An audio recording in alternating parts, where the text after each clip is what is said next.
سلسلے کے لیے کچھ خلاصہ قابل کے بیان کر دیا جائے. تو میں نے یہ کیا کہ خالق آخر بندوں کی آزمائش کیوں کرتا ہے؟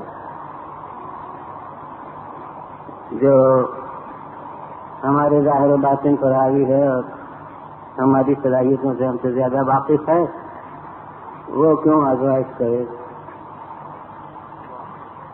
تو میں نے عرض کیا کہ آزمائش ہمیشہ اس لیے نہیں ہوتی کہ امتحان لینے والا خود علم حاصل کرے، بلکہ اس کے علاوہ دو مقصد اور ہوتے ہیں. ایک ناقص کو اس کے نقص کا احساس پیدا کرانا اور ایک کامل کے کمال سے دنیا کو متعارف بنانا.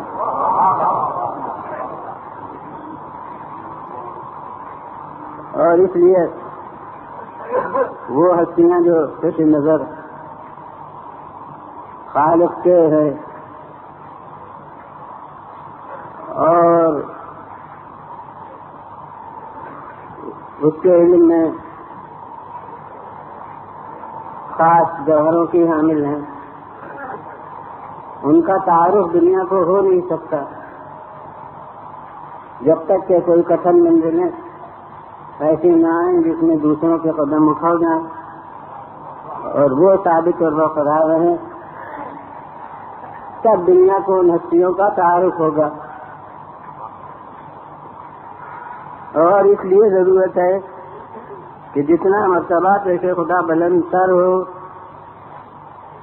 اتنا ہی امتحان شدید تر ہو. بس اب ظاہر ہے کہ اس کے تفصیلات جو کچھ عرض ہو چکے وہ سب تو پیش کیے نہیں جا سکتے، ورنہ جو حضرات قبل میں تشریف لا چکے ہیں ان کے لیے رہ کیا جائے. یعنی سابقین اور متاخرین میں کچھ تو فرق ہونا ہی چاہیے.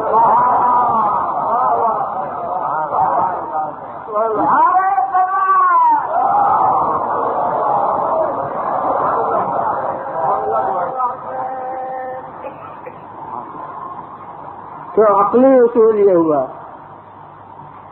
کہ جتنا مرتبہ بلند ہو اتنا ہی شدید امتحان ہو. اور یہی مضمون حدیث سے ثابت ہے، وہ حدیث بھی عرض کر چکا کہ اشد الناس بلاء الانبیاء والاولیاء فلمثل فلمثل. سب سے زیادہ سخت امتحان انبیاء اور اولیاء کا ہوتا ہے اور ان میں بھی جس کا زیادہ مرتبہ ہو. اسی کو ہمارے شاعر نے مختصر لفظوں میں ادا کر دیا ہے کہ جن کے رتبے ہیں سوا ان کو سوا مشکل ہے.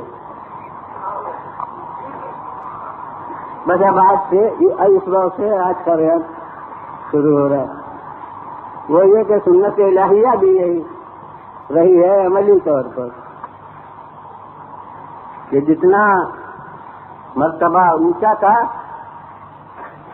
اتنا ہی شدید امتحان ہوا. اب یہ آج سے خالق کی سنت عملیہ کا بیان شروع ہو رہا ہے جو ظاہر ہے ایک مجلس میں مکمل نہیں ہوگا، لہذا اب یہ سلسلہ چند دن تک جاری رہے گا. اس کا کوئی جز ہے جو آج بیان ہو جائے گا.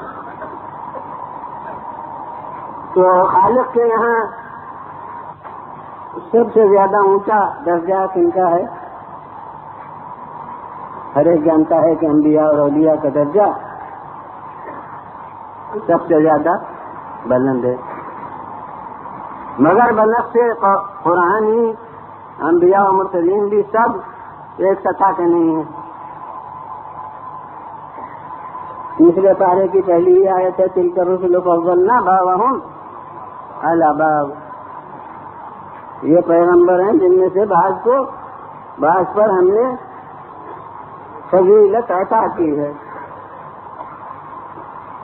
اور لفظیں قرآن مجید کی دنیا ہیں کہ ہم نے فضیلت عطا کی ہے، مگر یہ عقل کی بنا پر بنا اصول عدل ماننا پڑے گا کہ خالق نے بلا وجہ فضیلت عطا نہیں کی ہے.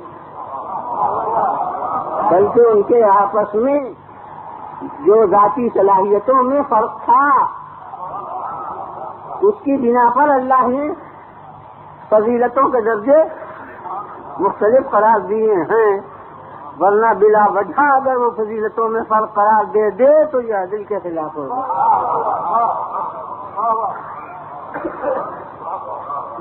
جو چیزیں اللہ کے یہاں معیار فضیلت ہیں ان میں کسی کا درجہ اونچا ہے، کسی کا درجہ اس سے کم ہے، اس بنا پر خالق جو نتیجہ ہے اس میں فرق قرار دیتا ہے، فضیلت کے درجوں میں اسی بنا پر فرق قرار پا سکتا ہے۔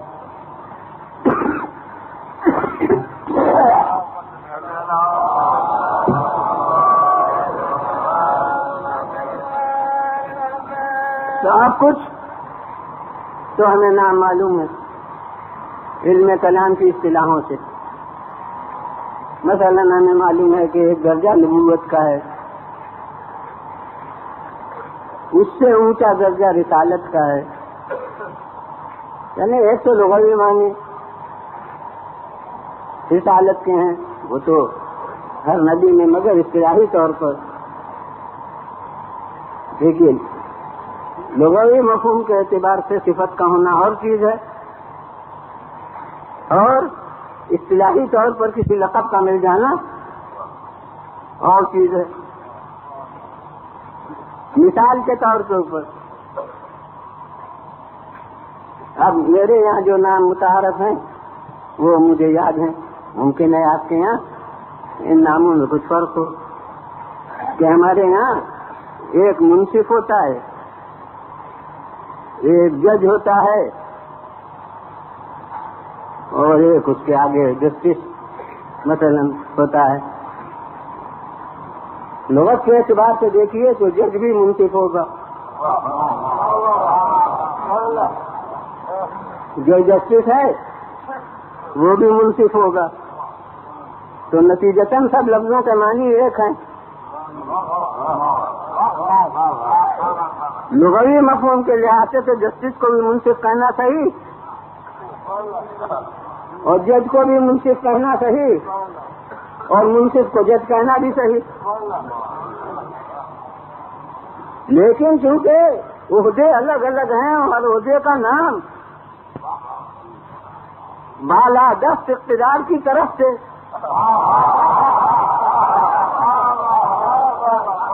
الگ الگ قرار دیا گیا ہے، تو اب منصف کو جج کہہ دیجیے تو غلط، جج کو منصف کہہ دیجیے تو شاید توہین کا دعویٰ ہو جائے، اور کہ جائے کہ جسٹس کو آپ منصف کہہ دیجیے۔ تو جب عہدوں کے نام ہو گئے تو اب اصطلاحی حیثیت سے ہر ایک لفظ کا استعمال دوسرے مورد پر ہو گیا غلط۔ اسی طرح لغوی حیثیت سے ہر نبی اس کی طرف کا بھیجا ہوا ہوتا ہے، لہذا رسول، لیکن عہدوں کے نام کے لحاظ سے نبی کا عہدہ اتنا بلند نہیں ہے جتنا رسول کا عہدہ بلند ہے۔ تو نبی ایک عہدہ ہے، اس سے والا کر عہدہ رسول کا ہے۔ رسولوں میں بھی ایک درجہ اولو العزم کا ہے، مرسلین کی تعداد زیادہ مگر اولو العزم پیغمبروں کی تعداد ہمارے علم میں صرف 4، تو اور ہر اوپر کا درجہ اس وقت تک حاصل نہیں ہوتا جب تک نیچے کا درجہ حاصل نہ ہو۔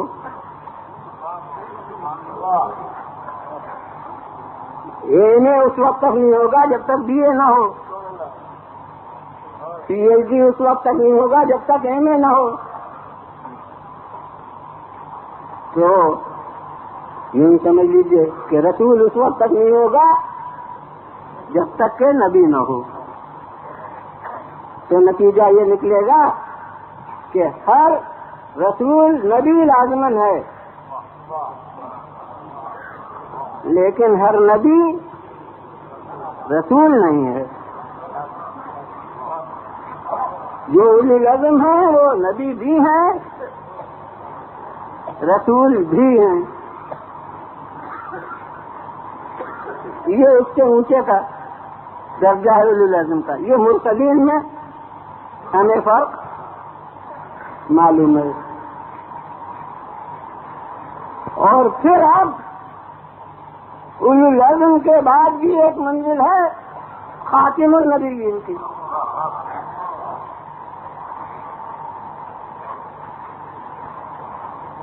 عقلی طور پر بھی ہے اور حقیقت دینی بھی ہے کہ انبیاء بہت ہو سکتے ہیں. مرسلین کی تعداد ان میں کثرت ہو سکتی ہے. یہ اور بات ہے کہ اس کثرت میں مجمع چھٹا جائے، یعنی انبیاء کی کثرت ہو لاکھوں تک اور مرسلین کی کثرت ہو ہزاروں تک. مگر پھر بھی عربی کے لحاظ سے تو وحدت کے مقابلے میں کثرت ہے. جب ایک سے زیادہ ہوا تو کثیر ہو گیا. تو اس لیے مرسلین میں بھی کثرت ہو سکتی ہے. اچھا اولی العزم بہت مختصر تعداد صحیح، مگر اس میں بھی کثرت کا امکان ہے اور امکان ہی نہیں بلکہ واقعہ ہے. اگر واقعہ نہ ہوتا تو اولی العزم نام ہی نہ ہوتا، کیونکہ اولو خود صیغہ جمع ہے. عربی کے لحاظ سے ایک عدد ہو تو کہیں گے ذو العزم، صاحب عزم، اور جب جمع ہو تب کہیں گے اولو العزم یعنی صاحبان عزم. تو اس میں خود لفظ میں کثرت مضمر ہے. مگر خاتم النبیین وہ عقلی طور پر ایک سے زیادہ نہیں ہو سکتا.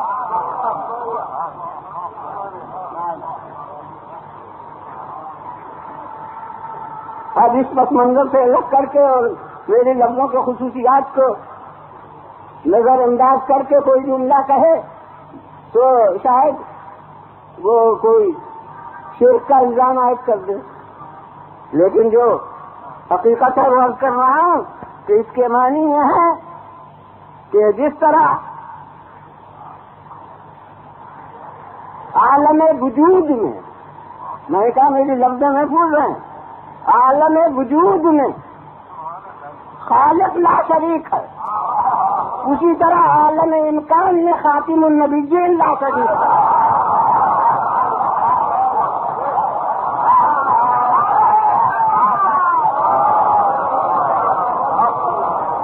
دیجیے بلند آواز.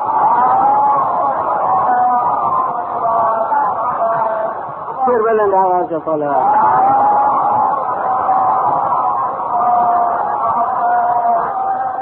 حضور میں پہلے دن سے محسوس کر رہا ہوں کہ ماشاءاللہ مجمع کی کثرت جو ہے اس کے لحاظ سے آواز صلوات کی دھیمی ہوتی ہے.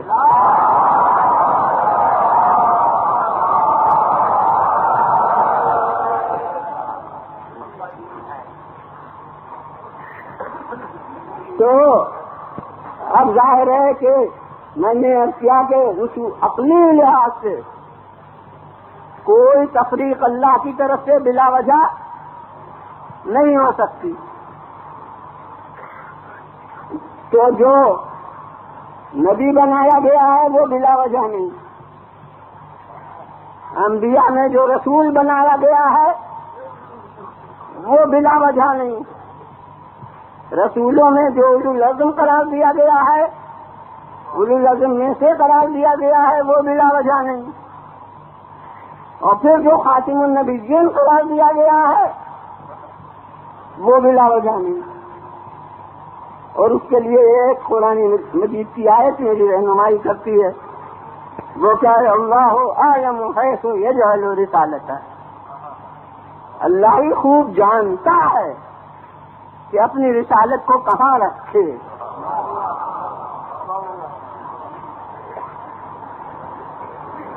پھر ترجمہ محسوس کر لیجیے. اللہ ہی خوب جانتا ہے کہ اپنی رسالت کو کہاں رکھے. اس ایک آیت سے ایک بہت بڑی علم کلام کی بحث کا فیصلہ ہو جاتا ہے، جو ہمارے درمیان نہیں مگر مطلق عالم اسلام کے درمیان بہت بڑا معرکہ اختلاف بنی ہوئی ہے. وہ اس آیت سے فیصلہ ہو جاتا ہے. خدا خوب جانتا ہے، یاد رکھیے کہ اللہ کے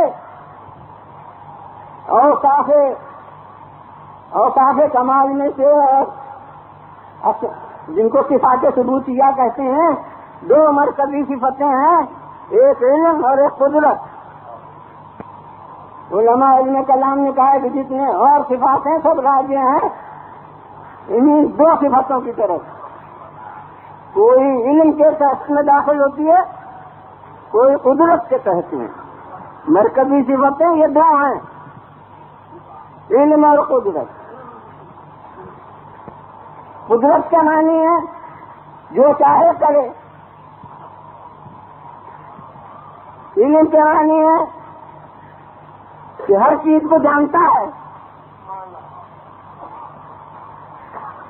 ایک مکتب خیال کا تصور ہے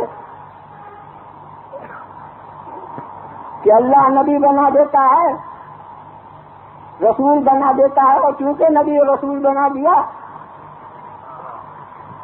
اس لیے اب وہ کمالات کا حامل ہو گیا.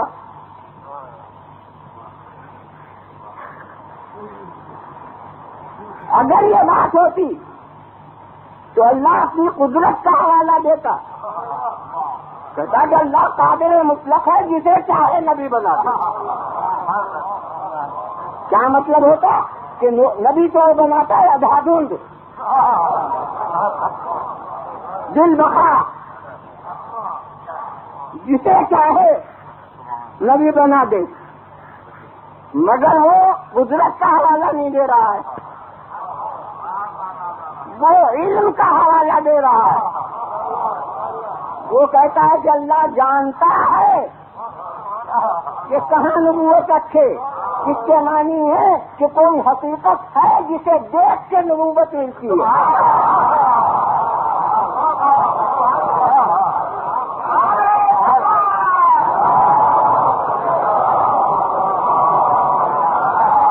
کوئی حقیقت ہے جسے دیکھ کے رسالت عطا ہوتی ہے. اور اب وہ جو اصل بحث ہے اس کو دو لفظوں میں پیش کر دوں کہ اس کا نتیجہ یہ ہے کہ عصمت بر بنا رسالت نہیں ہے، رسالت بر بنا عصمت ہے. یہ نہیں ہے کہ رسول بنایا تو معصوم ہو گیا، بلکہ معصوم تھا اس لیے رسول.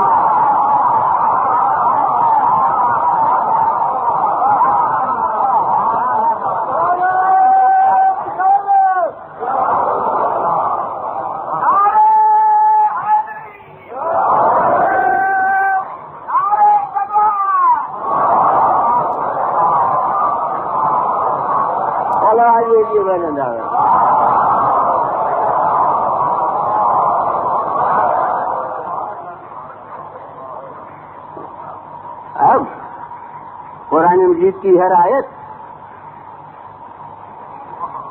اس کے ساتھ ساتھ رہنمائی کے لیے عقل شرط ہے. قرآن صاحبان عقل کے لیے اترا ہے. قرآن تھوڑا بتاتا ہے، عقل اس کے ساتھ اور آگے بتاتی ہے. تو قرآن مجید نے صرف لفظ رسالت کہہ دی کہ اللہ جانتا ہے کسے رسول بنائے. اب اپنی عقل سے اس کے نتائج بڑھاتے جائیے کہ خدا جانتا ہے کہ کسے اولو العزم بنائے، خدا جانتا ہے کہ کسے خاتم النبیین بنائے. یعنی خاتم النبیین بذات خود اور تمام مرسلین میں کوئی رفعت رکھتا ہے جس کی بنا پر اللہ نے اس کو خاتم النبیین بنایا. یہ نہیں ہے کہ خاتم النبیین بنا دیا تو وہ بلند ہو گیا، نہیں، وہ سب سے بلند تھا، اس لیے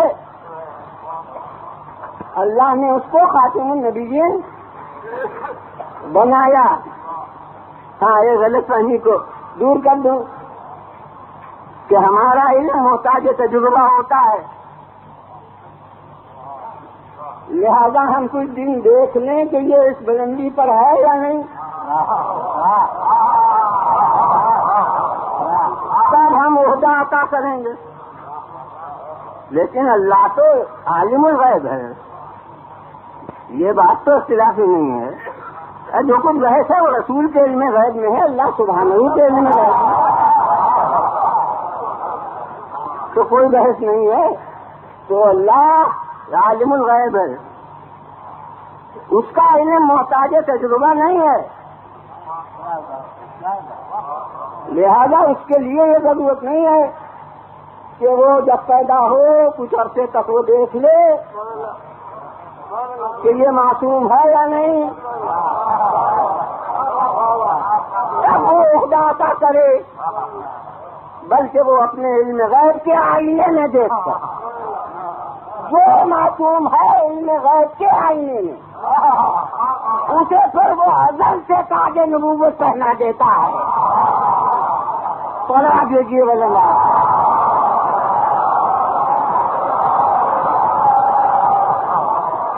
ازل سے وہ خاتم الانبیاء قرار دے دیتا ہے،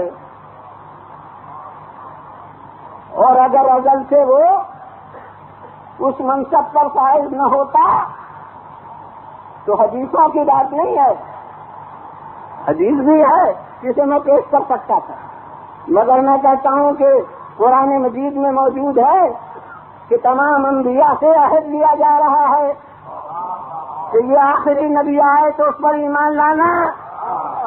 تو وہ آخری نبی کا عہدہ معین ہو چکا ہے، تب تو عہد لیا جا رہا ہے.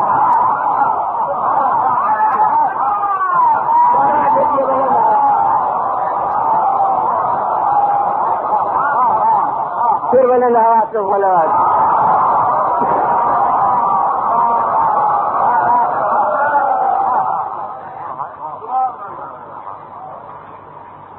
تو اب بہرحال بات تو اسی تھی کہ تمام مرسلین بھی ایک درجے پر نہیں ہیں.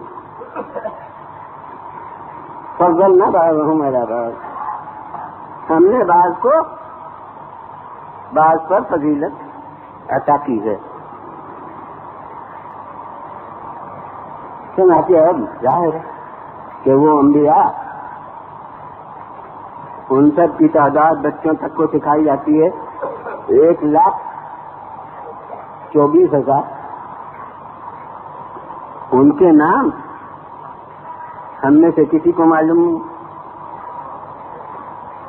آگے کی تو نام نہیں معلوم، چوتھائی کے بھی تو نہیں معلوم. کل 11 عدد جن کے نام قرآن مجید میں ہیں اور سب حدیثوں میں اور ضعیف اور قوی سے قطع نظر کر کے ان تک کو شمار کریں تو وہ بھی خاص پیر کی انگلیوں کی تعداد سے سب سے زیادہ نہیں ہوں گے. تو جناب اب ان سب کو ہم کہاں بتا سکتے ہیں، لیکن جن کے نام ہمیں معلوم ہے تو ان کے آپس کے عہدوں کے فرق میں محسوس کرتا ہوں کہ کسی حد تک ان کے القاب سے بھی ظاہر ہے جو خالق کی طرف سے انہیں ملے. مثلا حضرت آدم صفی اللہ، جناب آدم صفی اللہ ہیں. تو وہ تو میں منصف اور جج والی مثال سے عرض کر چکا کہ لغت کے معنی کے اعتبار سے صفت عام ہوتی ہے، لیکن لقب جب بن جاتا ہے تو خاص ہو جاتا ہے. تو ویسے صفی اللہ کے معنی کیا؟ اللہ کا چنا ہوا. تو کون نبی ہے جو چنا ہوا نہ ہو؟ بغیر اس کو چنے ہوئے تو نبی نہیں ہوگا. دنیا کو اپنے حق سے خود ارادی کا تصور بھی ہوا تو نبوت کے بعد ہوا. قبل سے نہ دیکھا کہ نبوت کا عہدہ ہمارے ہاتھ میں نہیں تو جمہوریت کہاں رہی.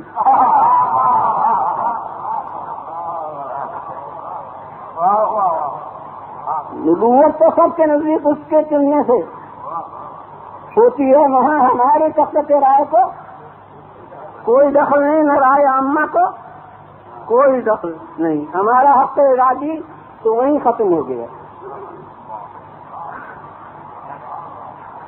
تو وہ بغیر اس کو چنے ہوئے نہ کوئی نبی نہ کوئی رسول مگر نہیں. سب سے پہلے قرآن انتخاب نبوت، وہ بھی ایک قید کے ساتھ عالم ظاہر میں، جس کے نام آیا یعنی سلسلے انبیاء میں سب سے پہلے ہمارے ترتیب کے لحاظ سے جو اللہ کا چنا ہوا ہمارے علم میں آیا، اس کا لقب ہو گیا شفیع اللہ، اللہ کا چنا ہوا. اب جب لقب ہو گیا تو اس کی ملکیت بن گیا. اب جیسے منصف کو جج کہہ دیجیے تو غلط، جج کو منصف کہہ دیجیے تو غلط، سب کا لقب بلند کو دے دیجیے تو غلط، بلند کا لقب سب کو دے دیجیے تو غلط. اب جب شفیع اللہ حضرت آدم ہو گئے تو اب ان سے بلند تر ہستیاں بھی ہوں، ان کو بطور لقب آپ شفیع اللہ کہیے تو غلط ہوگا. وہ لقب حضرت آدم کا ہو گیا. اب حضرت نوح ان سے بلند تر ہیں. ہمارے جو ماخذ ہیں دینی ان کے لحاظ سے حضرت نوح کا درجہ حضرت آدم سے اونچا ہے. حضرت آدم اولو العزم کی فہرست میں نہیں ہے، حضرت نوح اولو العزم کی فہرست میں. تو اب حضرت نوح کا لقب ہوا نجی اللہ. نجی اللہ کے لغت کے اعتبار سے دو مفہوم ہیں، دو احتمال ہیں. ایک یہ ہے کہ نجی مشتق ہو نجوا سے، جس سے غیرت مناجات. تو اب نجی اللہ کے معنی ہیں اللہ سے پردہ خفا میں گفتگو کرنے والا،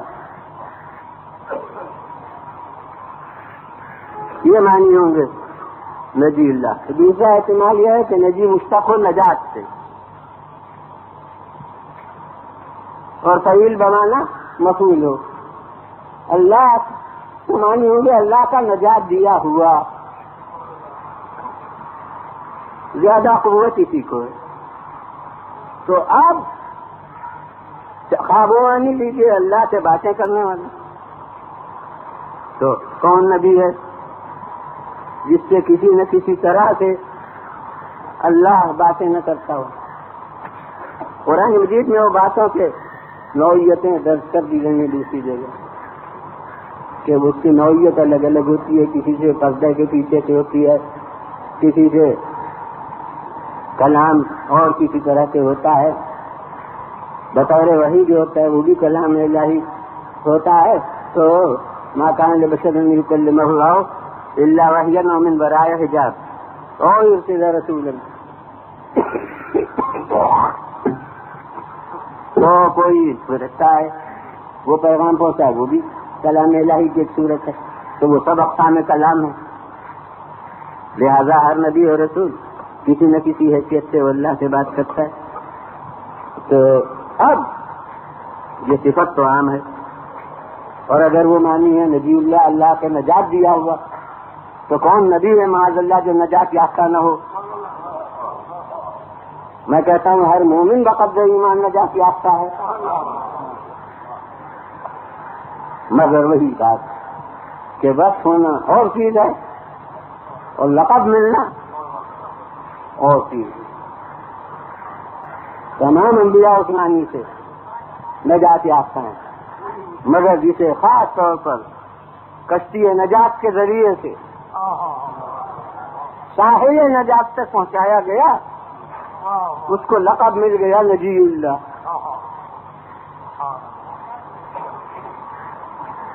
اور اس کے بعد حضرت موسیٰ کلیم اللہ،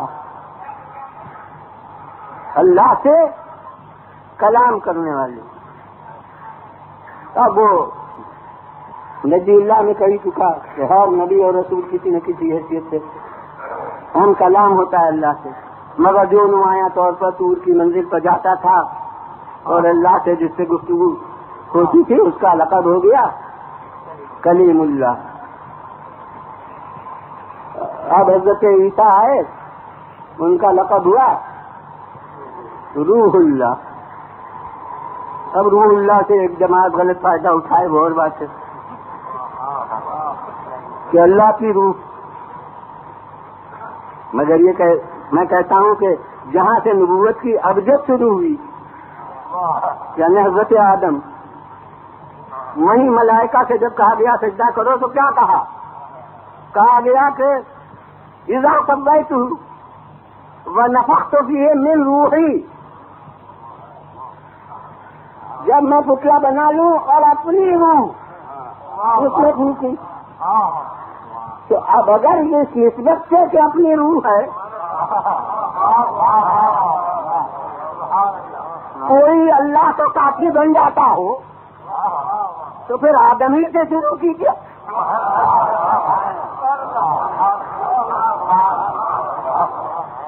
پھر وہ 3 اور 1 کیسے؟ جی 1,24,000 یہ پہاڑا بنائیے، وہ 3 ایکڑ 1 نہیں، 1,24,000 ایکڑ 1، تو وہ تو الگ فائدہ اٹھایا جا رہا ہے۔ یہ تو نسبت ہے اظہار شرف کے لیے، جیسے بیت اللہ اللہ کا گھر، تو کیا وہ بود و باش رکھتا ہے؟ اسی طرح ایک عظیم تر نقطے کو کہہ دیا اللہ کا تخت و سلطنت، اب وہ ہر جگہ ایک تصور سامنے آ جاتا ہے۔ میں کہتا ہوں کہ یہ اللہ کا گھر ہے، اس میں کوئی نہیں سمجھتا کہ وہ بود و باش رکھتا ہے، تو ایک کو کہہ دیا گیا اللہ کا تخت، تو کو سوچتے ہیں کہ اس کو بیٹھتا ہے، اور اپنی طور پر یاد رکھیے جسے بیٹھنے کے لیے جگہ کی ضرورت ہوگی اسے رہنے کے لیے بھی جگہ دی۔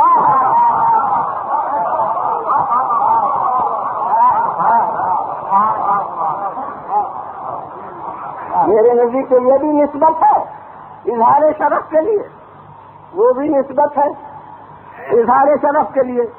نہ یہاں وہ بود و باش رکھتا ہے، نہ وہاں کبھی جسمانی طور پر نزول اجلال فرماتا ہے، یہاں رہتا نہیں وہاں بیٹھتا نہیں، یہ گھر ہے وہاں تخت ہے، مگر صاحبان عقل غور کرے کہ جو نسبت دی جاتی ہے عملاً اس کی لاج بھی رکھی جاتی ہے، قانون میں اس کی لاج رکھی جاتی ہے۔ جسے اپنا گھر کہہ دیا تو کوئی صاحب اپنے گھر کا طواف کر کے تو حاجی نہیں بنیں گے، اور نہیں جائیں طواف کریں تو حاجی ہوں گے، تو وہ نسبت بھی دیتا ہے تو وہ لا حاصل نہیں ہوتی، اس کا اثر مرتب ہوتا ہے۔ تو اب اسے کہا گھر، اسے کہا تخت سلطنت، عرش کے معنی تخت سلطنت۔ ہر صاحب فہم سوچ سکتا ہے کہ گھر کی نسبت شخص کی طرف انفرادی اور ذاتی، کسی زبان میں کہیے یاد دلا دوں کہ نجی، گھر کی نسبت شخص کی طرف انفرادی ذاتی نجی ہوتی ہے، اور تخت سلطنت کی حیثیت منصبی ہوتی ہے۔ تو جسے گھر کہا تھا، جب گھریلو کام لینا ہوا کسی کا بچا خانہ بنا،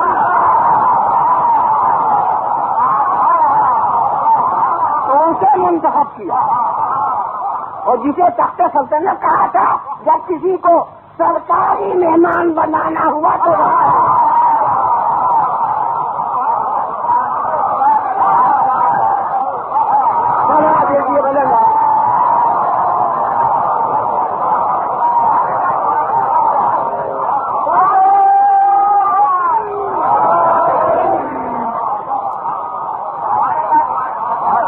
پھر بولے گا وہاں سے بولا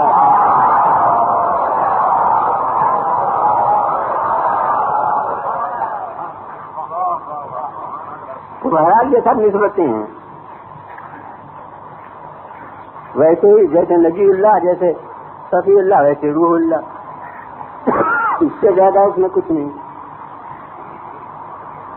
مگر میں نے ایک کڑی درمیان کی چھوڑی تھی، وہ پھول کے بھی چھوڑی، ارادتاً چھوڑی. یاد رکھیے کہ جتنے یہ اوصاف ہیں وہ سب عبد اور معبود کے تفریقے کو نمایاں کرتے ہیں.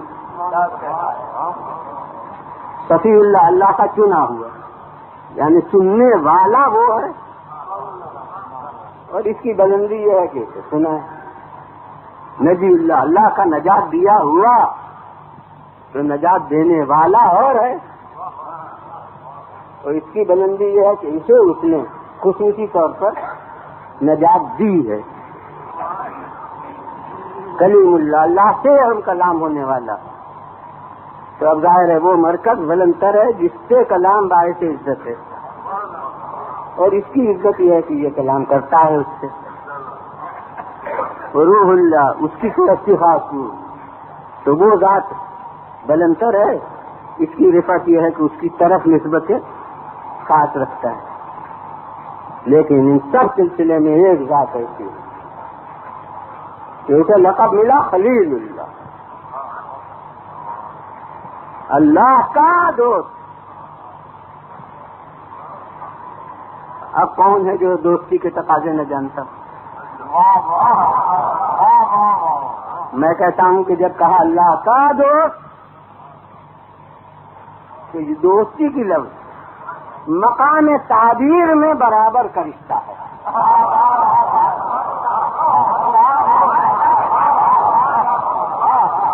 وہ ادھر سے رشتہ، وہی ادھر سے رشتہ. یہ اس کا دوست، وہ اس کا دوست.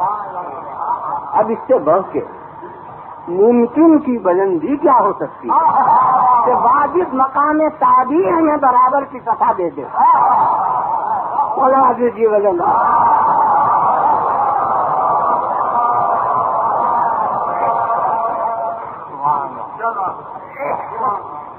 تو اب اس نے یہ رفاقہ تھا کہ ہمارا دوست ہے، تو اب یہ بس لفظ دوست استعمال کر دے نہیں، جیسی نسبت دیتا ہے یا جیسا لقب دیتا ہے اس کو نبھاتا بھی ہے. میں نے تو پہلے ہی مرض کر لی تھی کہ جو کچھ بیان کروں گا پورا سلسلہ ایک دن میں نہیں ہو سکے گا. اس کی کچھ کمیاں ہیں وہ بیان ہوگی تو ہر دل میں کوئی خلش رہ سکتی ہے بعد میں. ابھی حالانکہ اور تھوڑا سا تو بیان کروں گا، مگر پھر بھی آخر میں یہ سلسلہ رہ جائے گا جو بات مکمل سنی ہوئی تو کیوں کر مکمل ہوتی ہو، آئندہ ہوگی انشاءاللہ مکمل. تو یہ جو عرض کر رہا ہوں کہ ان کو خلیل اللہ جو کہا دوست جو کہہ دیا، تو دوسرے ہر جگہ اکثر مقامات پر قرآن مجید میں لفظوں کے معنی سمجھ میں نہیں آتے جب تک کہ اس رشتے کو سامنے نہ رکھا جائے جو اللہ نے انہیں مقام لفظ میں عطا کیا. ایک موقع میں یاد دلاتا ہوں، اور عربی داں حضرات کے لفظوں سے سمجھ لیں گے اور دوسرے حضرات جو ہیں وہ ترجمے سے سمجھ لیں گے کہ حضرت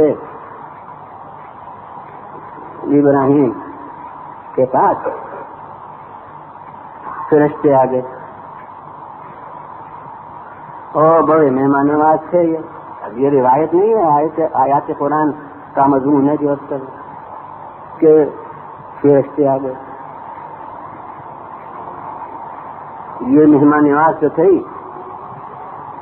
لا کے کھانا فوراً ان کے لیے ایک ذبیحے کی قربانی کی اور کباب گرم گرم تیار کرا کے اور ان کے سامنے لا کے رکھ دیے. اب وہ ہاتھی نہیں بہاتے. میں اپنے پس دہلیت سے کہہ سکتا ہوں کہ کباب کا مزہ ہی نہیں معلوم نا.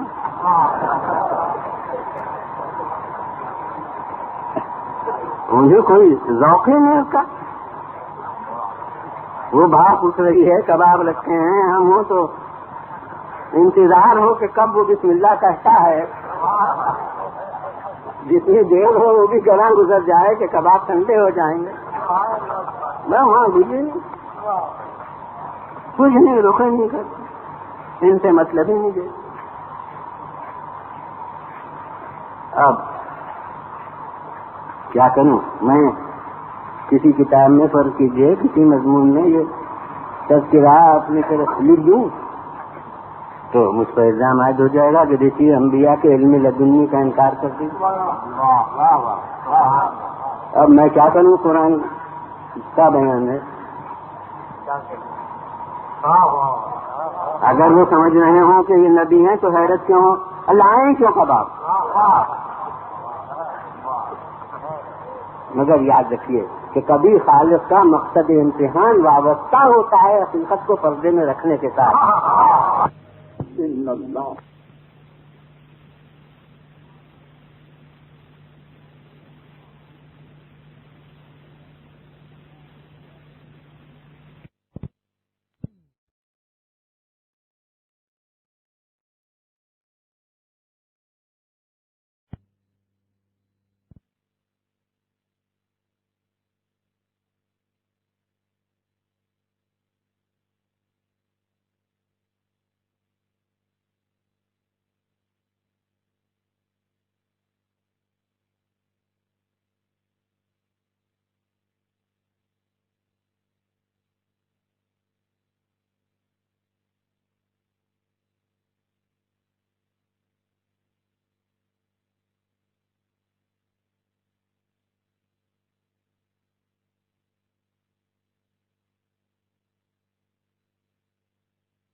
ہوتا ہے ورنہ غیر متعلق بحثوں میں پہنچ جاؤں کہ وہ اس منزل کی کوئی درجہ رکھتی تھی کہ ایک فرشتے ان کو حقدار کلام سمجھے اور اتنا ہی نہیں بلکہ قابل سلام سمجھے.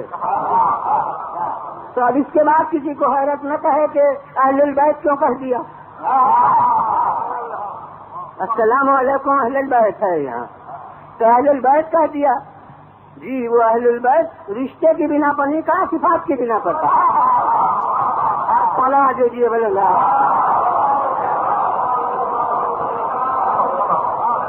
پھر بنے گا تو فلاں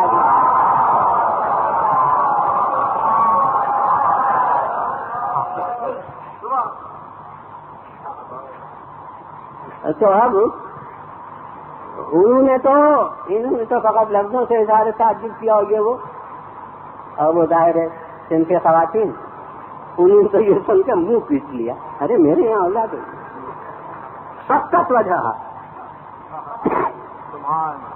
وقالت عجوز نقیم، منہ پیٹ لیا تھا، ارے بھویا اور وہ بھی بانس. اور انہوں نے ان سے تخاطب کیا، کہہ رہے نہیں، یہ تو اللہ کی قدرت ہے اور آپ پر اللہ کی رحمت خاص ہے، اور یہ تسلی دی. اب ایک مسئلہ طے ہوا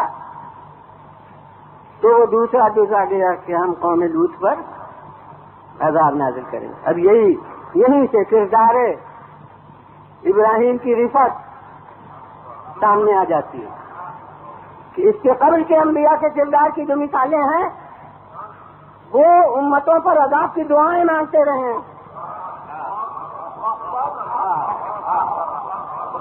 ایک نبی کا ذکر ہے کہ عذاب آیا ہوا جو چل گیا تو بڑی شرمندگی ہوئی، انہوں نے ملک چھوڑ دیا اس غم و غصے میں کہ میں نے کہا تھا عذاب آئے گا اور وہ عذاب چلا گیا. یہ کردار انبیاء رہا ہے. اور حضرت ابراہیم اتنی خوش آئند بشارت مل گئی تو اس کے سرور میں اب انہیں غافل ہو جانا چاہیے. اب اس کے بعد جو ہونا ہے وہ ہو. مجھے تو اتنی بڑی بشارت مل گئی، پوری عمر گزر گئی مایوسی میں، اولاد نہیں کی. اب بشارت اولاد اس نا امیدی کے عالم میں مل گئی تو کتنی مسرت ہونا چاہیے. مگر اب ان کی نظر چلی گئی کہ اتنے بندگان خدا ہائے افسوس و تباہ ہو جائیں گے. یہ کردار رحمتی شروع ہو جاتا ہے ابراہیم سے.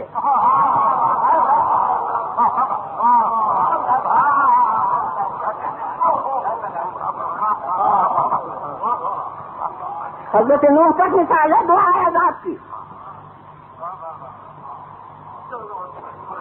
انہیں کہا خدا اللہ ایک آدمی کو نہ چھوڑنا، بچوں تک کو نہ چھوڑنا، کیونکہ وہ رہیں گے تو ان کی اولاد بھی جو ہوگی وہ کافر ہی ہوگی.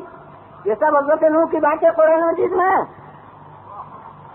مگر اب حضرت ابراہیم اتنی بڑی بشارت مل کے بھی دل کو قرار نہیں آتا. اب وہ بے چینی ہے قوم لوط کے انجام کی وجہ سے. خود ان کی قوم ہے بھی نہیں کہ اس سے ان سے محبت ہو، یعنی صرف بندگان خدا ہونے کا رشتہ. تو آپ جناب یہاں بس ایک جملہ ہے قرآن مجید میں. جملہ کیا یعنی آیت قرآن تو کہ وہ سب جو ہو گیا تو قرآن کہہ رہا ہے کہ جناب ابراہیم جو تھے یجادلنا فی قوم لوط، ہم سے قوم لوط کے بارے میں لڑنے لگے. یہی لفظی ترجمہ ہے، میں کیا کروں. یجادلنا فی قوم لوط، ہم سے قوم لوط کے بارے میں لڑنے لگے. ہر شخص پس منظر سے الگ کر کے دیتے تو اللہ سے لڑائی کوئی اچھی بات ہوتی. ایک مومن کے ایمان کے خلاف ہے کہ جائے کہ نبی رسول اتنا اونچا بلند اور خالق کی لفظیں یجادلنا فی قوم لوط، ہم سے قوم لوط کے بارے میں لڑنے لگے. یاد رکھنا چاہیے کہ اس لفظ کے معنی سمجھ میں نہیں آئیں گے جب تک وہ پس منظر سامنے نہ ہو، وہ رشتے خلت سامنے نہ ہو. حضرت ابراہیم خود اپنے کردار کو بعد میں بیان کرتے تو وہ کہتے ہیں میں نے بڑی مناجات کی، میں نے بہت عرض معروض کیا، میں نے اللہ سے بہت التجا کی. وہ یہ سب لفظ ہیں اپنے کردار کے لیے استعمال کرتے، مگر خالق نے تو دوست کا رشتہ، خالق نے دوست کا منصب عطا کر دیا ہے تو وہ دوستانہ طور پر اس مناجات، اس عرض معروض، اس انتہائی اصرار ثابت ہوتا ہے کہ خالق سے بہت ہی جتنی ممکن عاجزانہ التجا تھی. اتنی اور مہلت دے دے اور مہلت شاید ہدایت پا جائے، ممکن ہے آپ ٹھیک راستے پر آ جائے. ارے کیوں تباہ کرتا ہے؟ کیوں؟ یہ سب سفارش کر رہے ہیں گنہگار بندوں کی. معلوم ہوتا ہے کہ وہ جو نقطۂ کمال پر منصب شفاعت پہنچے گا اس کی ابتدا بھی ہے.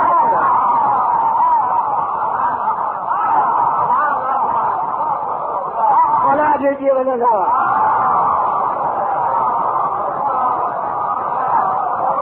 پھر بولے گا آواز سے سلام.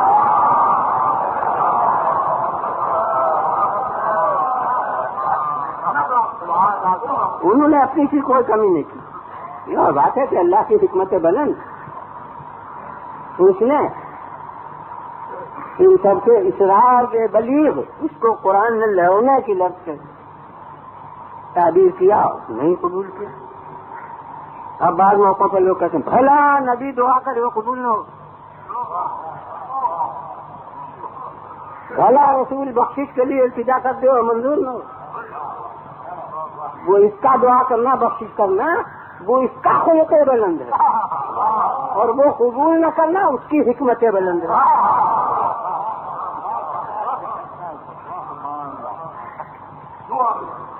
تو حضور یہ ارشاد قرآن یجادلون ہم سے وہ لوگ رہے تھے قوم لوط کے بارے میں.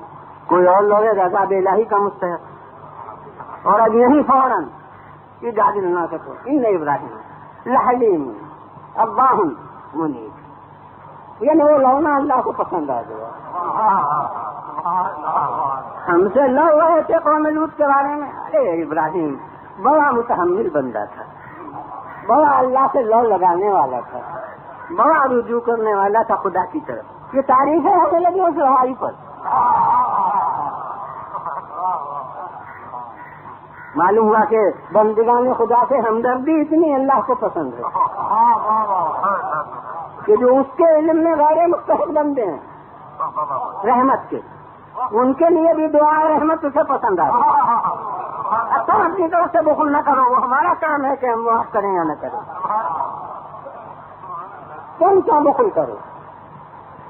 تو جناب یہ اسی خلت اسی دوستی کے رشتے سے ہے. تو سرکار والا کل تو مجھ سے منبر پر آتے وقت کہہ دیا تھا کہ آج چھٹی ہے، اب آج کیا کہتے؟ تو آج تو چھٹی ہے نہیں.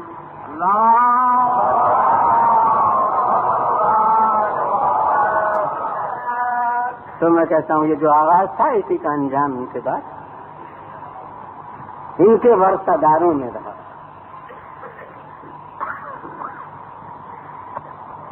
کیونکہ قوم اس کے قبل امتوں کو عذاب آتا رہا تھا، تو اب ان کے جو وارث حقیقی تھے اور یہ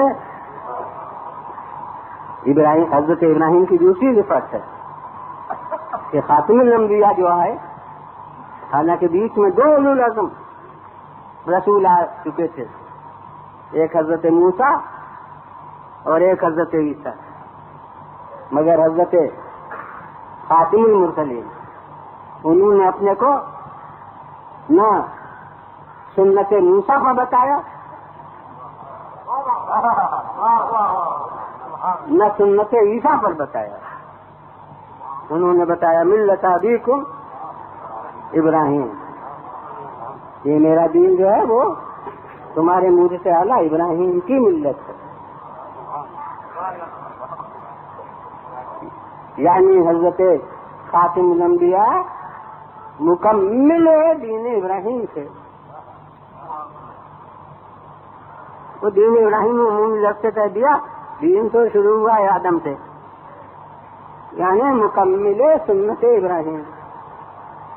اور قرآن کے لفظوں میں ملت ابراہیم اس کی تکمیل کا نقطہ تھے. یہ جو اس وقت سے آغاز تھا وہ اس وقت انجام تک نقطہ ارتقاء تک پہنچ رہا تھا حضرت پیغمبر اسلام صلی اللہ علیہ وسلم.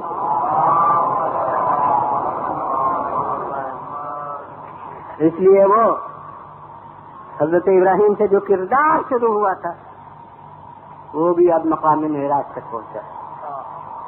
وہ کیا تھا کہ قوم کے لیے عذاب الہی کو پسند نہیں کرتے، کتنے بھی نافرمان ہیں، لیکن دعائے عذاب نہیں کرتے. یہ حضرت ابراہیم سے کردار شروع ہوا تھا. اب اتنا فرق درمیان واقعہ سمجھ لیجیے کہ قوم لوط ہے وہ کتنی نافرمان ہے، کتنی گنہگار ہے، کتنی سیاکار ہے، مگر وہ سب وہاں ہیں، ان کی ذات پر اس سے کوئی نقصان وارد نہیں ہو رہا ہے. انہوں نے ان کو کوئی ایذا نہیں پہنچائی، انہوں نے کوئی ظلم نہیں کیا، ان پر کوئی تشدد نہیں ہوا. تو اب ان کو فقط اللہ کے رشتے کی بنا پر ان سے ہمدردی ہو، وہ بھی اپنی جگہ بلندی رکھتی ہے. مگر اب وہ قوم ہے جو پتھر برسا رہی ہے خود ان پر. جب یہ گھر سے نکلتے ہیں تو شاید لباس صاف ہوتا ہے، اور جب پلٹتے ہیں تو خون سے رنگین ہوتا ہے، اور ظاہری حیثیت سے ہر دن جب گھر سے نکلتے ہیں تو سلامت واپس ہونے کی امید نہیں ہوتی. ان حالات میں 2-4 مہینے کوئی ایک جگہ رہ نہیں سکتا، اور یہ 13 برس گزار رہے ہیں اس ماحول میں.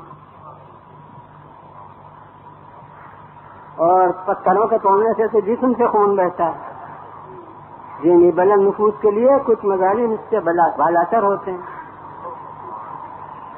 مثلا جس راستے سے جاتے ہیں وہ سر مبارک پر پھینک دیا جاتا ہے. یہ ان پتھروں سے زیادہ تکلیف دہ چیز ہے. وہ تو شاید میلاد شریف کے جلسوں میں اور سیرت کے اجلاسوں میں آپ نے یہ واقعہ تو سنا ہی ہوگا، یہ تو بہت مشہور ہے کہ ایک راستہ تھا کہ ایک عورت منتظر رہتی تھی، جمع رکھتی تھی گھر کا خط و خاشات، اور جب آپ ادھر سے جاتے تھے تو وہ عین اس وقت پر اسے پھینک دیتی. یہ روز کا واقعہ. اور مجھے تو اس پورے کردار کے لیے یہی لفظیں ملتی ہیں کہ نہ آپ بدلہ لیتے ہیں نہ راستہ بدلتے ہیں. روز اسی راستے سے جانا اور روز اس واقعے کا پیش آنا. کتنا عرصہ گزر گئے، اب چند دن گزرے کہ یہ واقعہ نہیں پیش ہوا. آپ گئے ادھر سے اور وہ پورا نہیں آیا. تو ہم آپ ہوتے، کم سے کم میں ہوتا تو میں کہتا الحمدللہ کم بہت دفعہ ہوئی.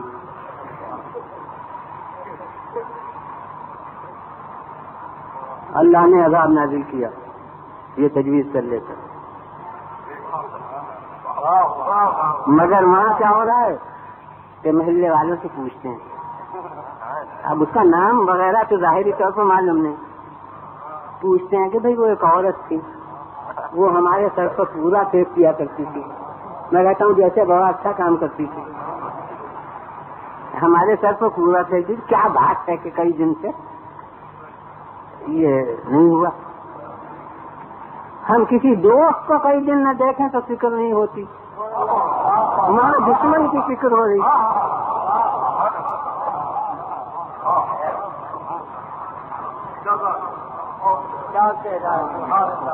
اب وہ اہل محلہ کہتے ہیں کہ جی وہ بیمار ہے اور اس کی وجہ بیماری کی وجہ سے وہ نہیں آتی. تو اب آپ فرماتے ہیں کہ ہمیں اس کا مکان بتا دو کہ ہم اس کی عیادت کرنے اب ہمیں کتابی تعلیم تو یہ ملی ہے کہ عیادت حق مومن ہے، مگر میں ہر صاحب عقل اور ہر صاحب دین اور ہر صاحب علم سے پوچھتا ہوں کہ رسول جو اس وقت جا رہے ہیں یہ کون سے حق کو ادا کرنے جا رہے ہیں؟ معلوم ہوتا ہے کہ وہ کتاب صامت کی تعلیم ہے کہ عیادت حق مومن ہے، اور یہ کتاب ناطق کی تعلیم ہے کہ عیادت حق انسانی ہے۔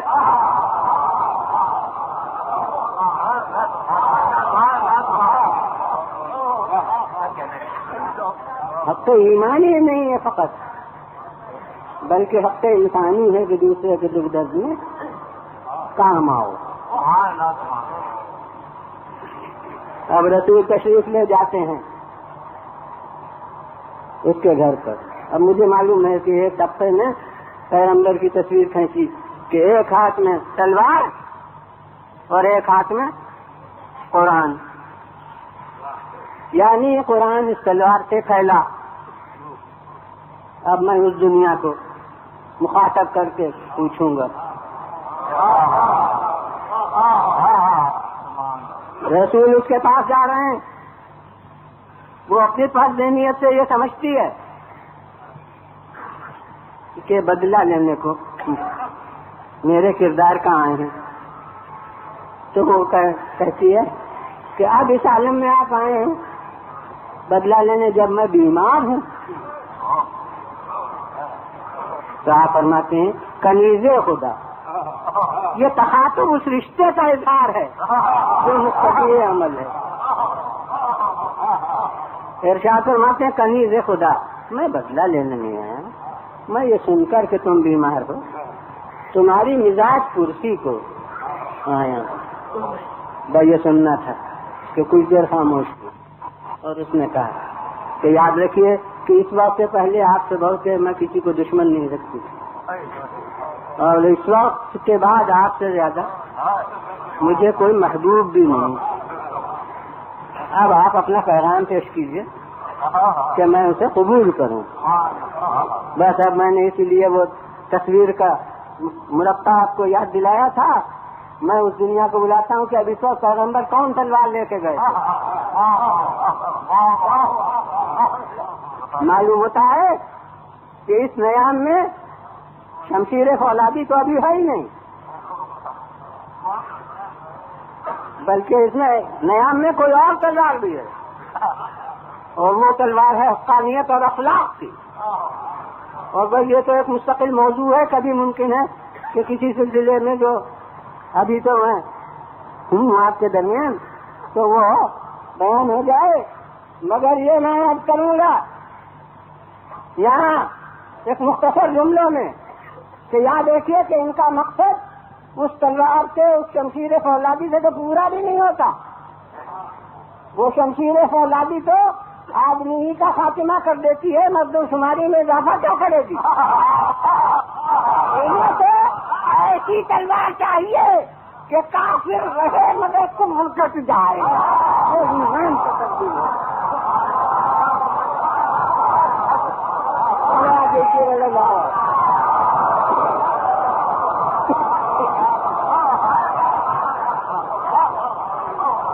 پھر بولیں گے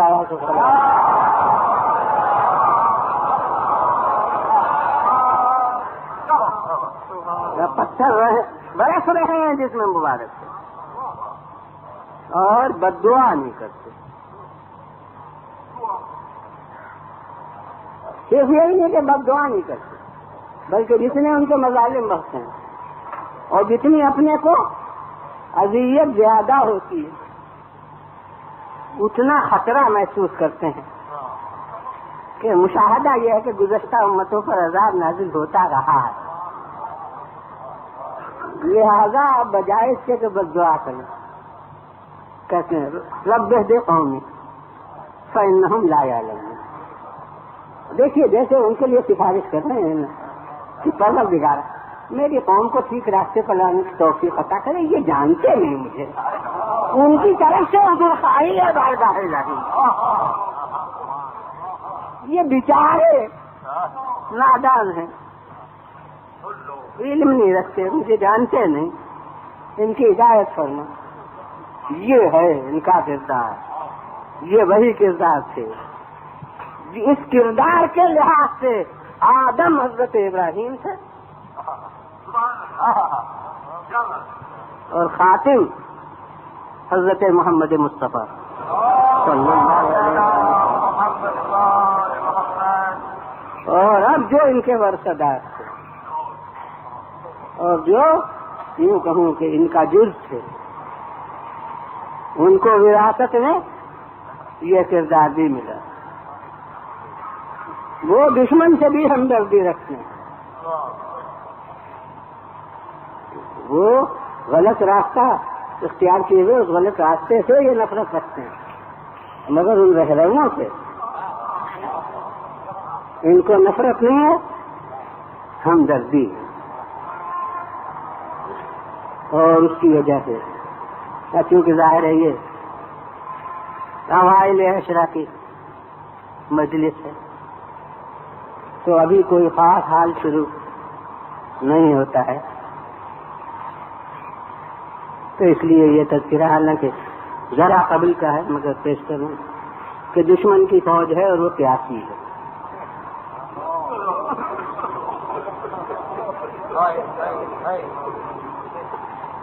میں نے کہا کچھ قبل کا ہے کیونکہ اب تو عروج کربلا ہو چکا ہے اور یہ راہ کربلا کی بات ہے۔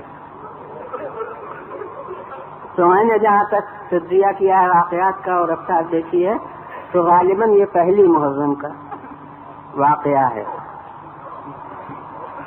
جو فوج ہر سد راہ ہوئی ہے۔ اور اب وہ پیاسے ہیں، اب ایک اور پہلو پر غور کیجیے کہ وہ پیاس بھی ان کی ظلم و تشدد کے ارادے کی بنا پر ہوئی ہے۔ یہ چیزیں صرف مطالعہ تاریخ سے نہیں ہوتی، اس کو غور سے اگر آدمی پڑھے کہ صورت واقعہ یہ تھی، وہ واقعہ تو آپ برابر سنا کرتے ہیں، اس کا تجزیہ شاید نہ ہوا ہو کہ چل رہے ہیں اور ایک نیا راستہ تھا، میں نے کہا کہ وہ تیسری راہ اس نے تجویز پیش کی تھی کہ ادھر چلیے، یعنی اب یہ راستہ طے ہو رہا تھا بلا منزل مقصد، بظاہر کہ کوئی خاص اب پیش نظر نہیں تھا کہ کہاں جانا ہے، بھائی یہ کہ نہ مکے جائیں مدینے جائیں اور نہ کوفے جائیں، ایک تیسری راہ اختیار کریں تو اب جا رہے ہیں۔ تو اب یہاں ساتھ والے بھی اکثر راستے سے نہ واقف، تو ساتھ والوں میں سے ایک نے تقریر کہی تو امام نے پوچھا کہ یہ تکبیر کا کیا موقع ہے، کیا محل ہے اس وقت؟ دیکھیں میں نے عرض کیا وہ حضرت ابراہیم کا کردار تھا، وہاں جو کچھ کہہ چکا ہوں وہی یہاں سامنے رکھیے کہ وہ علم لدنی بیچ میں رکھیے تو کوئی تاریخ کا واقعہ سمجھ میں نہیں آئے گا۔ فرماتے ہیں یہ تکبیر کا کیا موقع ہے؟ ان کا جی میں تو کچھ آبادی کے آثار دیکھ رہا ہوں، خرمے کے درخت کھجور کے درخت مجھے نظر آ رہے ہیں، تو یہ کھجور کے درخت قریب ہونا یہ ہے آبادی کی علامت ہے کہ ابھی ادھر قرب جوار میں باغات پھر ہوتے ہیں۔ جیسے اب میں تو اپنے ہندوستان کا جاتا ہوں، جب ریل پر جا رہے ہیں اور اینٹوں کے بچے وغیرہ دکھائی دیے تو سمجھے کہ اب کوئی بستی قریب آنے والی ہے، تو درختان قرمہ نظر آ رہے ہیں، تو یہ خوشی ہے کہ سفر میں ایک منزل سامنے آ رہی ہے، ایک بستی ایک آبادی اور لوگ ساتھ تھے۔ انہوں نے کہا کہ صاحب ہم اس راستے سے بہت دفعہ آئے، یہاں کوئی آبادی قریب نہیں ہے، کوئی بستی پاس نہیں ہے۔ تو حضرت نے فرمایا کہ تم دیکھو تمہیں کیا دکھائی دیتا ہے؟ اب انہوں نے ذرا ابھر کے دیکھا تو انہوں نے کہا کہ ہمیں تو نیزوں کی امیاں اور گھوڑوں کی کنوتیاں نظر آ رہی ہیں۔ اب امام نے فرمایا کہ ہاں مجھے بھی یہی محسوس ہو رہا ہے۔ اس کے معنی ہے کہ کوئی لشکر ادھر سے آ رہا ہے اور اب پس منظر میں یقین ہے کہ یہ لشکر ہمارے گرفتار کرنے کو یا روکنے کو آ رہا ہے، یعنی یہ بھی مسلم ہے کہ دشمنوں کا لشکر ہے۔ یہ کوئی تصور نہیں کہ شاید ہماری مدد کے لیے کوئی فوج آ رہی ہو، یہ پہلے سے طے شدہ ہے۔ چنانچہ ساتھ والوں سے آپ فرماتے ہیں کہ ارے بھائی اب یہاں بتاؤ کوئی جائے پناہ ہے ایسی کہ وہاں ہم پہنچ جائیں، خیمے نصب کر دیں تو عورتیں حفاظت سے ہو جائیں۔ دیکھیے اپنی جانوں سے زیادہ پردے کا خیال ہے۔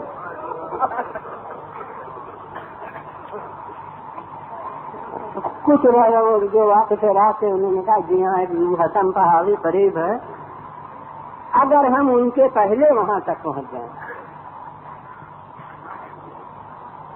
تو ہم کم سے کم ایک طرف سے محافظ وہ پہاڑی ہو جائے گی، پھر گر نہیں سکتے، محاصرہ پھر ہمارا نہیں ہو سکتا، ایک طرف سے مقابلہ فوج کا رہے گا۔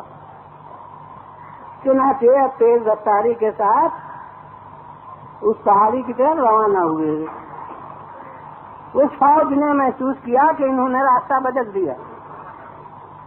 اب وہ دور پر تھے کہ روٹیں بھی صاف نظر نہیں آ رہی تھیں، دھوکہ ہو رہا تھا دستان خرما کا، اتنی دور پر تھے، تو انہوں نے محسوس کیا کہ انہوں نے تو اب رخ بدل دیا۔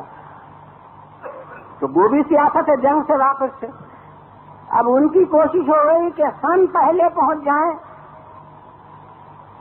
اس پہاڑی تک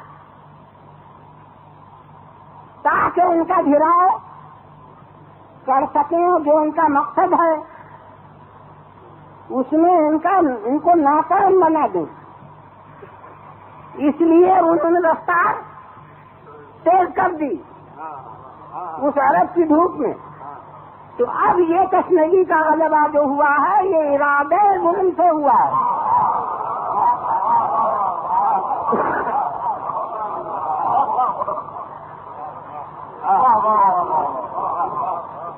دشمنی کے کامیاب بنانے کے لیے تو اب ان سے ظاہر یہ کہ ہمدردی ہونا چاہیے ان کی پیاس پر، مگر نہیں، یہ تو اپنے کو بیچ میں رکھ کے رشتہ دیکھتے ہی نہیں، یہ تو خدا کو درمیان میں لا کے رشتہ دیکھتے ہیں۔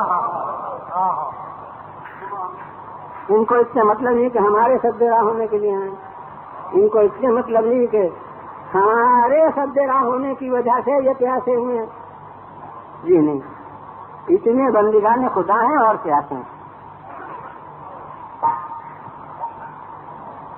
بہت سامنے اب پہنچی ہے اس وقت، یہ حضرات اتنی پہلے پہنچ چکے ہیں کہ خیام اہل حرم نصب ہو چکے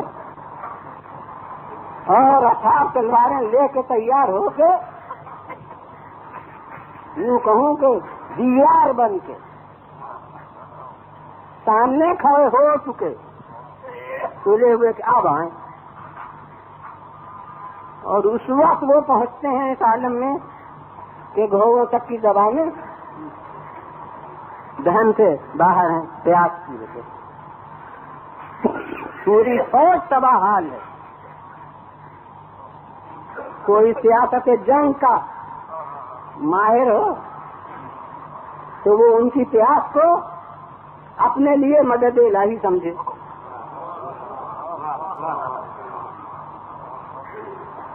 سمجھے کہ کم وقت اس حال میں ہے کہ ہمیں لڑنے کی ضرورت بھی نہیں، یہ خود ہی پیاس سے تباہ ہو جائیں گے، ختم ہو جائیں گے، ہم سے مقابلہ کیا کریں گے۔ مگر یہ وہ ہوتا جو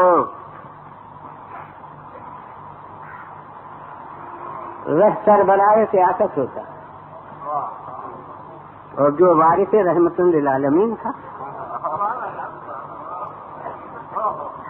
اس کے سامنے تو یہ ہے کہ یہ اتنی مخلوق ہے اور سیاسی ہے اور تشنہ لب ہے۔ اب کہاں وہ پوری جماعت جو تلی ہوئی ہے مقابلے کے لیے، ان کے نفسیات دیکھیے، اور کہاں ان سے مخاطب ہو کے حسین فرماتے ہیں کہ اس کو قوم اور رشف الخیلہ ترشیفہ، دیکھتے کیا ہو، ان لوگوں کو پانی پلاؤ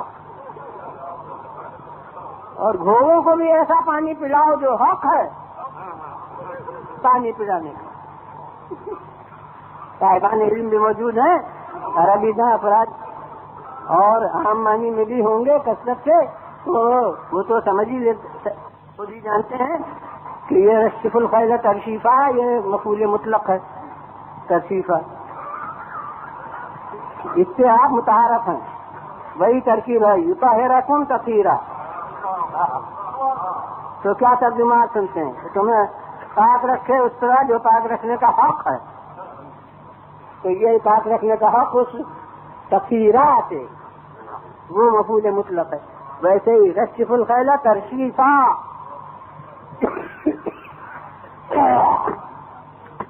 وہ تک کو بھی ویسا سیراب کرو جیسا سیراب کرنے کا حق ہے۔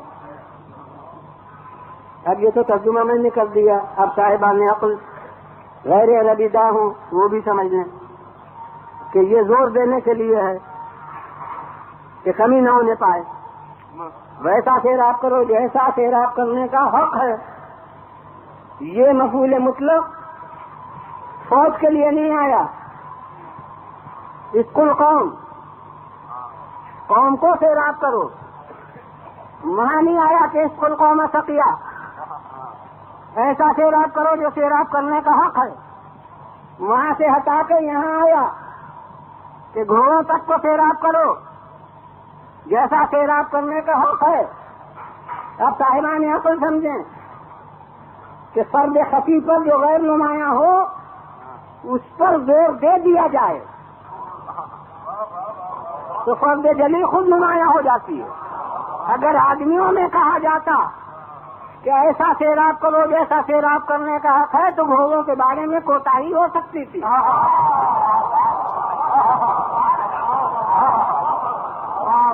لیکن جب گھوڑوں کے بارے میں کہہ دیا کہ ایسا سیراب کرو جو سیراب کرنے کا حق ہے تو اب انسانوں میں کوتاہی نہیں ہو سکتی۔ اور اب میں مسلمانوں کے لیے نہیں بلکہ دنیا انسانیت کو توجہ دلا سکتا ہوں اگر میری آواز پہنچے کہ یاد رکھو کہ حقوق حیوانی کی تعلیم بھی اسلام کے رہنماؤں نے کی ہے۔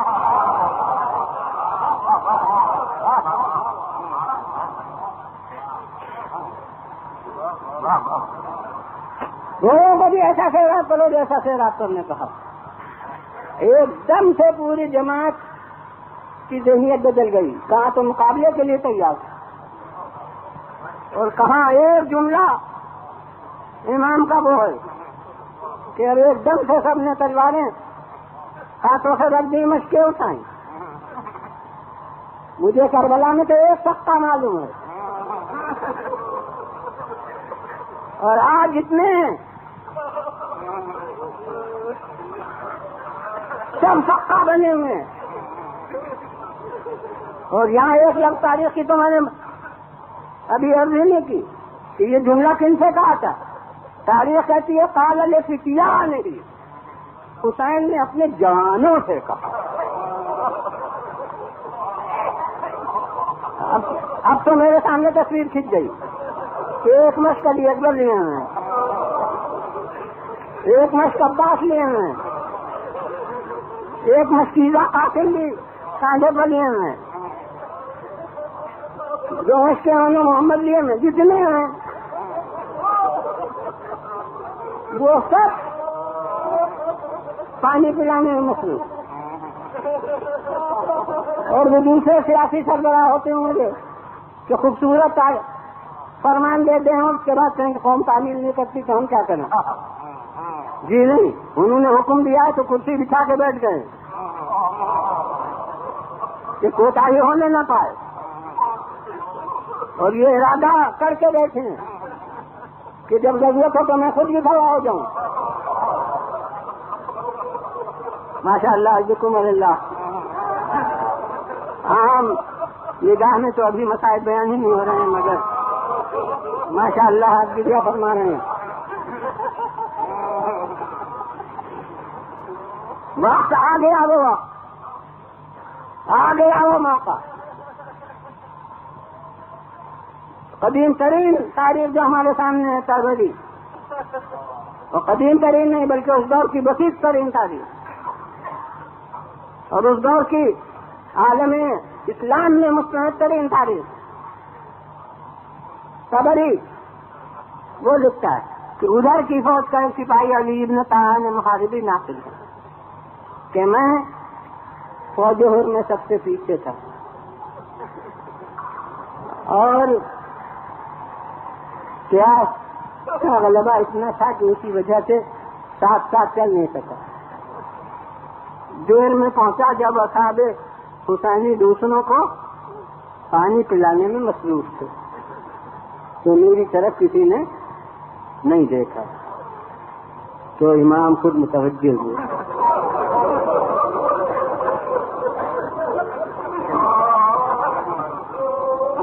اور ارشاد فرمایا کہ شتر آپ کش کھوا ہے، یعنی جس میں اونٹ پر مشقیں لدی ہیں، کھوا ہوا ہے، خود پانی پی لو. یہ سادہ جملے ہیں جن میں بڑی بڑی حقیقتیں مضمر ہیں. اس کا مطلب یہ ہے کہ پانی ایسی چیز نہیں ہے کہ کوئی پلائے تو تمہیں آخو.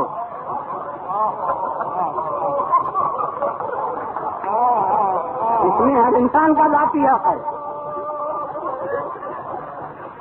تم خود پانی پی لو. وہ کہتا ہے کہ مولا امام کے کہنے سے مجھے ہمت ہوئی اور میں قریب آیا، مگر بدحواس ایسا تھا کہ مشق کا چشمہ کھول کے چاہتا تھا پانی پی، لیکن بنتا ہی نہیں تھا، زمین پر گرتا تھا پانی، میرے منہ میں نہیں جاتا تھا. تو ایک دفعہ تو امام نے پھر فرمایا، یہ دیکھتے بھی رہے، کہیں نہیں دیا، اب نظر اسی کی طرف ہے. فرماتے ہیں کہ سیدھا کر لو دہانا مشق کا، مگر وہ کہتا ہے بدحواسی سے میری سمجھنے میں نہیں آ رہا تھا، لفظوں کا معنی نہیں سمجھ میں آئے. تو حضرت بنفس نفیس کھوے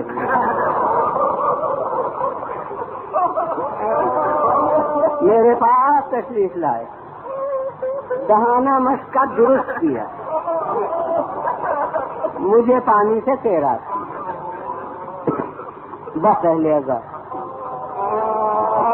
میں نے تو ابھی عرض کر دیا کہ عام معنی میں ابھی مسائل بیان نہیں ہوئے، مگر آپ حضرات ماشاءاللہ مصاب ہو رہے ہیں. بس اب چند جملے مسائل کے کافی ہیں. میں کہتا ہوں کہ مولا نے کسی صلے کی امید میں نہیں کیا، مگر انسانیت کو شکوہ تو رہے گا کہ یہ پوری جماعت کربلا میں موجود تھی. جب حسین کے چھوٹے چھوٹے بچے صدائے اعلیٰ تک بلند کر رہے ہیں، اور ان میں سے کوئی ایسا نہ تھا جو یہ کہتا کہ انہوں نے ہمیں پانی پلایا تھا. اب یہ کیا مطلب ہے کہ ان کے بچے پیاسے رہیں؟ مگر بات یہ آخری قوی ہے، اس مضمون کا تتمہ بھی ہے، اور مسائل کو بھی آخری جملہ ہے کہ میں کہتا ہوں کہ ابھی کردار حسین کو اور بلندی تک پہنچنا ہے. یہ عمل ہی کوئی دوسرا نہیں کر سکتا تھا، لیکن جب پانی بند ہوا. youtube.com کے لیے مہاکوی مرزا جمال کی پیشکش.